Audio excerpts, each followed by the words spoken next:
কিরে এত তাড়াহুড়া করে কইতে আইলে আবার দেখতেছি রাগও।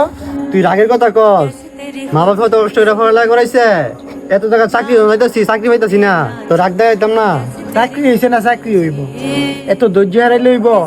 বয় হেন 10-15 হাজার যাইছি চাকরির জন্য, চাকরি পাইতাছি না, আর তুই ধৈর্য কথা কস। ধৈর্য হইছে সাফল্যের চাবিকাঠি। এখন যদি ধৈর্য হারা হয়ে যাস গা, ভবিষ্যতে করবি কি? আমার জানে কেন মনে হয় এত বছর পড়ালেখা করে টাকা পয়সা নষ্ট করছি ফাও, আমার দ্বারা কিছু হইতো না।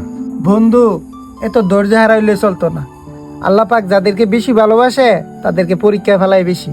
কি তা করতাম, 2-3 বছর হয়েছে পড়ালেখা ছেড়ে দিছি, একটা চাকরি মিলতেছে না, আবার ফ্যামিলি থেকেও কথা শুনাইতেছে।